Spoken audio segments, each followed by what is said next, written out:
Everyone, I thought that I'd share the next stage of my bicycle generator project. Now this right here is a box that I just made, but before I explain the materials, let me just show you what it's supposed to hold. Now this right here is my trusty USB power bank with a solar panel, so you can charge it through there, or you can use the solar panel. Now the solar panel is only 1.5 watts, so it's kind of and even though they say that, down here it'll say that the battery contains 30,000 milliamp hours, it doesn't actually contain 30,000 milliamp hours. If you see this on eBay, just know it doesn't actually hold that much power. I've tried it. It doesn't hold that much power. Now, that said, what I plan to use this for is just sort of like a kind of like a noise filter, I guess. When on the generator, whenever I start and stop, the current will start and stop, but it's not good for a tablet or phone to continuously or continually plug it in and unplug it, plug it in and plug it in, and start and stop the charge. So what I'm going to do is I'm going to have this take that kind of rough treatment. So every time I stop, so I'm going to plug the generator into this micro USB port, and whenever I stop, it will stop charging this battery, but this battery will continue to supply power through the USB ports, which will then be connected to whatever device I'm using, which would probably be my Nexus 7 tablet. So that's what this is. Now let me talk about this box.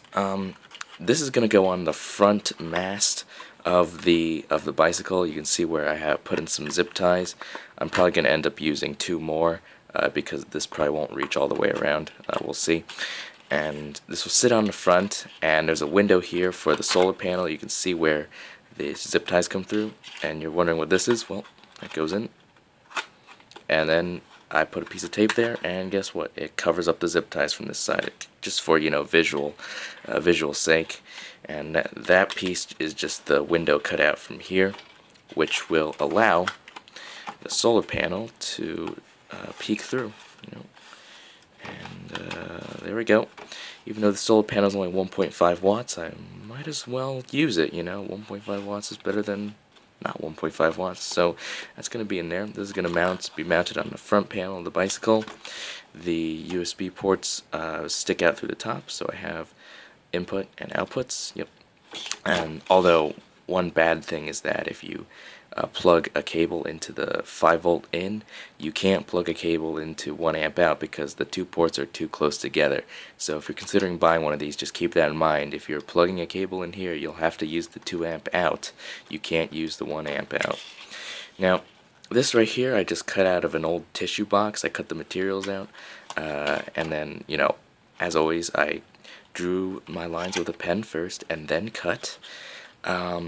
So I use my trusty X-Acto knife here, which is really good at cutting, and the cool thing is that you can start in the middle of a sheet of something and begin the cut there, and this X-Acto knife really does it. And as always, underneath you gotta put something else. Preferably what they tell you is to use a self-healing board, although I just use a piece of cardboard, like the rest of the tissue box for this.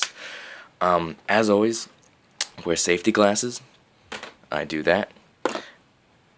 And then I just took the pieces and I hot glued them together, also wearing safety glasses.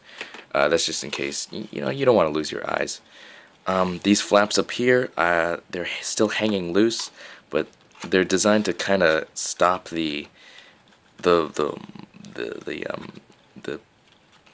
power bank from just sliding out too quickly.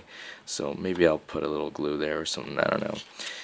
Yeah, but okay, this video is getting kind of long, but this is how it's gonna go on there. So